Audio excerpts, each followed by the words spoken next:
আন্দাজ লাগিয়ে বলুন তো এগুলো কিসের পাকোড়া, চিকেন পাকোড়া নাকি পেঁয়াজি? ঠিক ধরেছেন, এগুলো কোনোটাই নয়। এগুলো হচ্ছে যেমনটা আপনি থাম্বনেলে দেখেছিলেন সজনে ডাঁটার পাকোড়া। গাছে প্রচুর সজনে ডাঁটা হয়েছে, কি করবেন বুঝতে না পারলে গল্পের আড্ডাতে তৈরি করে ফেলুন ঠিক এভাবে মুচমুচে সজনে ডাঁটার পাকোড়া।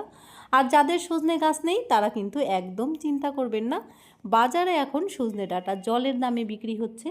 এই পাকোড়াগুলো কিন্তু দেখুন দেখতে একদম পেঁয়াজের মতন দেখা যাচ্ছে, খেতে কিন্তু চিকেন পাকোড়ার চাইতে স্বাদে গুণে কোনো অংশেই কম হবে না। তাহলে আর দেরি করবেন কেন, ঝটপট তৈরি করে ফেলুন। আর যাকেই খাওয়াবেন সেই কিন্তু অবাক হয়ে যাবে যে সজনে ডাঁটা দিয়েও এত সুন্দর পাকোড়া তৈরি করা যায়। আর আমি কিভাবে পাকোড়াটা তৈরি করেছি ভিডিওটা সম্পূর্ণ দেখার জন্য আমার সঙ্গে থাকুন। ভালো লাগলে সবার সাথে শেয়ার করবেন। প্রথমেই একটা ফ্রাই প্যানে কিংবা যে কোনো পাত্রে জল ফুটতে দিন। ফুটন্ত জলে সজনে ডাঁটাগুলো দিয়ে দিতে হবে। সজনে ডাঁটার কিন্তু আমি কোনো রকম আঁশ টাশ ফেলিনি, এক বিগতের মতন লম্বা করে কেটে নিয়েছিলাম যাতে ধরতে একটু সুবিধা হয়, কারণ লম্বা লম্বা সজনে ডাঁটা কিন্তু ভাপিয়ে নিতে একটু অসুবিধাই হবে। সজনে ডাঁটাগুলো একটু ঢাকা দিয়ে রাখবো 3-4 মিনিটের মতন, তারপরে ঢাকনা খুলে নিয়েছি। দেখুন সজনে ডাঁটাগুলো কিন্তু ভেতর থেকে সুন্দরভাবে সেদ্ধ হয়ে গেছে। সজনে ডাঁটার মধ্যে প্রচুর পরিমাণে ভিটামিন সি রয়েছে, আপনারা যদি জলটা ফেলতে না চান তাহলে অন্য রান্নাতে ব্যবহার করতে পারবেন।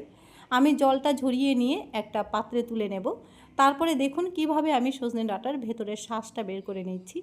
আমি এখানে ভেতরের শাঁসটা বের করার জন্য একটা চা চামচ নিয়েছি। আপনারা যে কোনো জিনিস দিয়ে ভেতরের শাঁসটা বের করে নিতে পারবেন। হাত দিয়ে প্রথমে একটু ফাটিয়ে নিতে হবে, তারপরে ভেতরের শাঁসটা বের করে নিলেই হবে। 2 থেকে 3টা সজনে ডাঁটার শাঁস আমি বের করে দেখালাম, একইভাবে সবগুলোই আমি বের করব। তবে এখন ক্যামেরাটা অফ করে দিয়ে সাইডে আমি খুব তাড়াতাড়ি কাজটা করব। আর দেখুন কত সুন্দরভাবে ভেতরের শাঁসটা কিন্তু বের হয়ে যাচ্ছে। এই যে দেখুন সবগুলো সজনে ডাঁটার শাঁস আমার বের করে নেওয়া হয়ে গেছে। দেখতে কতটা সুন্দর লাগছে। এই শাঁসগুলো দিয়ে কিন্তু আপনি রুটি, পরোটা যে কোনো কিছু তৈরি করতে পারবেন। তবে আমি পকোড়াই তৈরি করেছিলাম, আর পকোড়াগুলো আমি যাকেই খাইয়েছি সেই প্রশংসায় কিন্তু পঞ্চমুখ হয়ে গেছে। সবাই একই কথা বলছিল সজনে ডাঁটা দিয়েও পকোড়া তৈরি করা যায়। জীবনে কখনো নামও শুনিনি, আগে খাইও নি, তবে এই প্রথমবার খেলাম। সজনে ডাঁটার এবার ওপর থেকে বেশ খানিকটা পেঁয়াজ কুচি দিয়ে নিচ্ছি। আর পেঁয়াজগুলো কিন্তু আমি একদম মিহি আর পাতলা করে কুচিয়ে নিয়েছিলাম। একটা বড় সাইজেরই পেঁয়াজ দিয়েছি যাতে দেখতে একদম পেঁয়াজের মতন লাগে। সাথে 1 চা চামচ আদা রসুনের বাটা দেব যাতে পকোড়াগুলো খেতে একদম মোমোজের মতন লাগে। আর এই যে দেখুন মেজারমেন্ট চামচের মধ্যে আমি আগে থেকে জিরে গুঁড়ো, ধনে গুঁড়ো আর একটু চাট মশলা দিয়ে দিচ্ছি।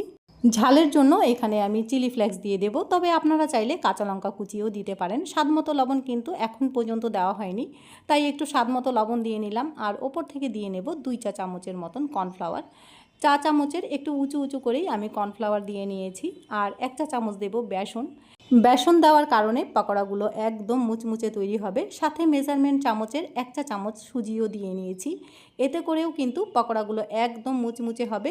এবার যে কাজটা করতে হবে সেটা হচ্ছে কাঁটা চামচ দিয়ে সব কিছুকে সুন্দরভাবে মাখিয়ে নিতে হবে।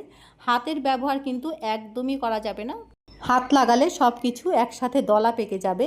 পকোড়াগুলো যেমনি আপনি প্রথমেই ইন্ট্রোতে দেখেছেন দেখতে কিন্তু একদম পেঁয়াজির মতন লাগছিল, সেটা কিন্তু আর হবে না। আরেকটা গুরুত্বপূর্ণ বিষয়, সজনে ডাঁটার মধ্যে যতটুকু এক্সট্রা জল ছিল সেই জলেই সমস্ত কিছুকে একসঙ্গে ভালো করে মাখিয়ে নিতে হবে। এক্সট্রা জল কিন্তু একদমই ব্যবহার করা যাবে না। এবার আলতো হাতে কিছুটা মিশ্রণ হাতের মধ্যে নিয়ে গরম তেলে ছেড়ে দিতে হবে। আমি আগে থেকেই ফ্রাই প্যানের মধ্যে কিছুটা পরিমাণ সরষের তেল বেশ ভালো করে গরম হতে দিয়েছিলাম। এবার একটা একটা করে গরম তেলে আমি পকোড়াগুলো দিয়ে নেব। পকোড়াগুলো দিয়ে নেওয়ার পর কিছুক্ষণ আমি অপেক্ষা করব নিচটা হওয়ার জন্য। যখন নিচটা হয়ে যাবে 3 থেকে 4 বার উল্টে পাল্টে পেঁয়াজির মতন বেশ লাল লাল করে ভেজে নিতে হবে। এই পকোড়াগুলো পেঁয়াজি বলেও চালিয়ে দিতে পারবেন। যে কাউকে খাওয়াবেন সে খেলে বুঝতেই পারবে না যে কিসের পকোড়া খাচ্ছে। নিজে অবাক হয়ে যেতে কিংবা যে কাউকে অবাক করে দিতে বাড়িতে একবার অবশ্যই ট্রাই করুন। ভিডিও ভালো লাগলে লাইক, শেয়ার, সাবস্ক্রাইব করতে ভুলবেন না। ঠিক এই রকমই নিত্য নতুন ভিডিও নিয়ে সব সময় আমি আপনাদের সামনে হাজির হয়ে যাই। তবে আজকের মতন এখানেই বিদায় নিলাম। ভিডিও ভালো লাগলে লাইক, শেয়ার, সাবস্ক্রাইব অবশ্যই করবেন। টাটা।